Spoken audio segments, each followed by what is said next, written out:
Hello dear students and welcome to my YouTube channel. आज की इस वीडियो के अंदर हम जो है वो रीनल फेलियर को डिस्कस करने जा रहे हैं। रीनल फेलियर को किडनी फेलियर भी कहा जाता है क्योंकि ये वो कंडीशन है जिसके अंदर गुर्दे अपना नॉर्मल जो काम है वो करने से आजिज हो जाते हैं, यानी वो फेल हो जाते हैं, अपना काम नहीं कर सकते।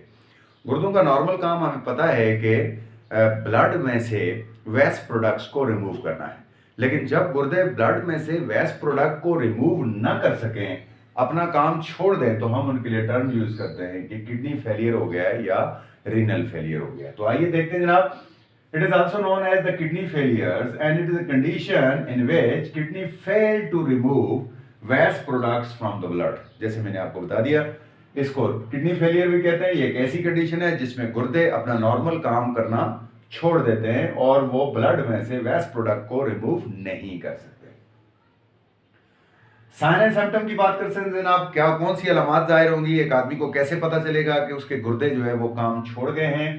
सिम्टम में vary from person to person, but some common symptoms of renal failure are. एक आदमी से दूसरे आदमी के अंदर चले जाएं तो आपको रीनल फेलियर की अलामत जो है वो मुख्तलिफ नजर आएंगी, लेकिन कुछ कॉमन अलामत हैं, जनरल अलामत जो सब लोगों में जाहिर होती हैं, उन्हें हम देखते हैं। सबसे पहले ये जनाब, high level of urea in blood which can result in. सबसे पहले जब भी आदमी का ब्लड टेस्ट किया जाएगा तो उसके ब्लड में यूरिया का लेवल अप नजर आएगा।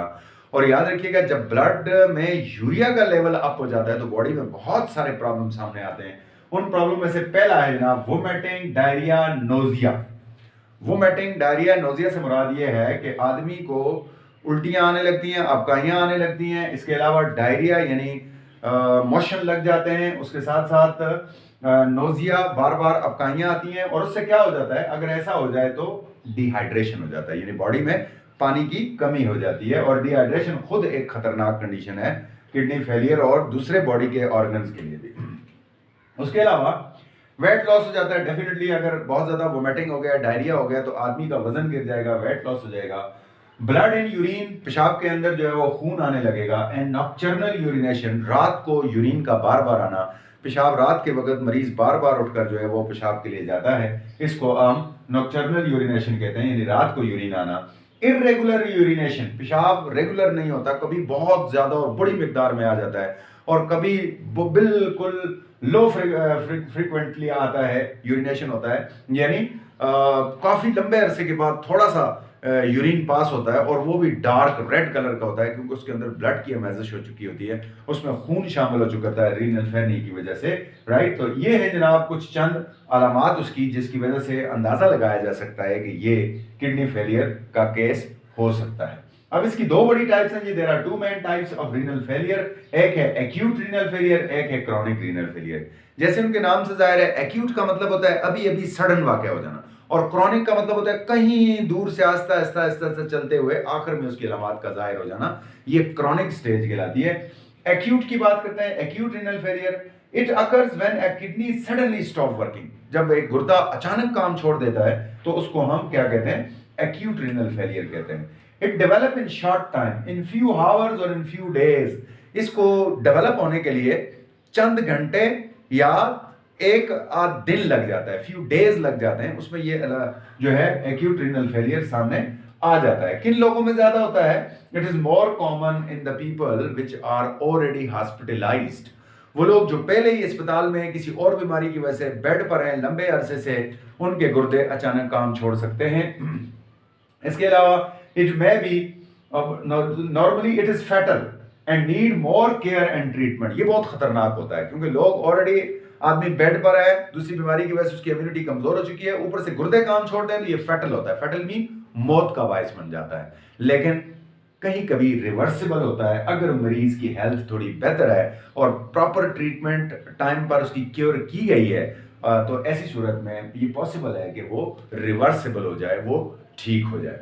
इसकी काजेस के ऊपर बात करते हैं। तीन मेन काजेस हैं। एक्सीडेंट, किसी का एक्सीडेंट हो गया, गुर्दे को जो इंपल्स जा रही है वो नर्व डैमेज हो गया, गुर्दे को जो ब्लड की सप्लाई है वो डैमेज हो गई, तो अचानक एक्सीडेंट की वजह से भी ये काम छोड़ सकते हैं। इंजरीज, गुर्दों के ऊपर कोई चोट लग गई जिसकी वजह से गुर्दे काम छोड़ गए, या कॉम्प्लिकेशंस फ्रॉम सर्जरी, डॉक्टर किसी चीज की सर्जरी कर रहे थे, या गुर्दे का कोई स्टोन के लिए या किसी चीज के लिए उसकी सर्जरी कर रहे थे, और उस दौरान गुर्दे को कोई अचानक से जो है वो उसकी वेन कट गई, या उसकी जो है वो ब्लड सप्लाई रुक गई, या फिर उसकी जो है वो नर्व डैमेज हो गई, तो ऐसी सूरत में डेफिनेटली जो है वो एक्यूट रीनल फेलियर हो जाएगा, सडन गुर्दे काम छोड़ देंगे। उसके बाद बात करते हैं क्रॉनिक रीनल फेलियर के ऊपर। क्रॉनिक का मतलब होता है पुराना। It is the gradual loss of the kidney functions and it may not be appear till the end stage. ये आहिस्ता आहिस्ता गुर्दों का काम छोड़ना है।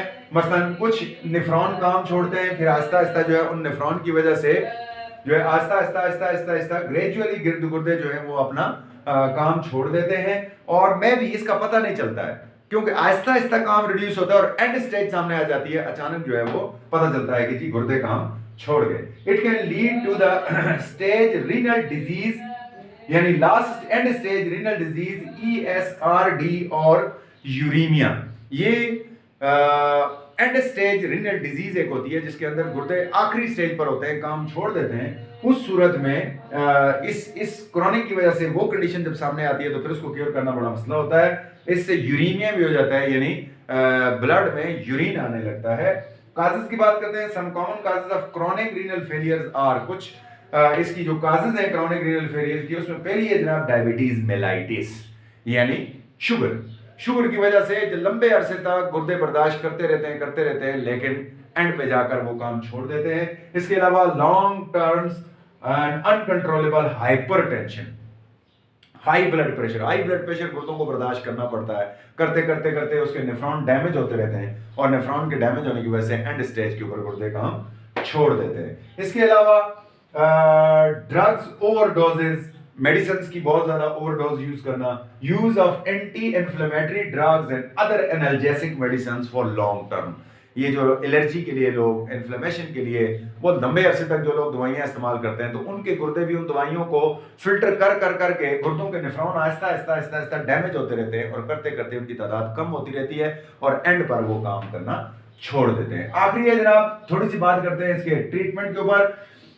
It can be controlled by dietary modification. किसी हद तक रीनल फेलियर को डाइटरी मॉडिफिकेशन से हम कंट्रोल कर सकते हैं, और कुछ मेडिकेशंस भी दी जा सकती हैं। But if the condition lead to ESRD, end stage renal disease पर जब बात पहुंच जाए, एंड हो जाए, then it can be only cured by the following method. तो इसकी क्योर के लिए दो मेथड यूज होते हैं। पहला होता है जनाब किडनी डायलिसिस, यानी ब्लड का आर्टिफिशियली तौर पर साफ करना, और दूसरा होता है जनाब kidney transplant, replacing the kidney with a healthy one from the donor, right. ये वो दोनों कंडीशंस हैं जिनसे हम इसको ट्रीट कर सकते हैं। होप आपके लिए ये लेक्चर फायदेमंद साबित होगा। इंशाल्लाह अगली वीडियो में हम इनकी जो ट्रीटमेंट है उसको डिटेल में स्टडी करेंगे। तब तक के लिए इजाजत दीजिए। अल्लाह हाफिज।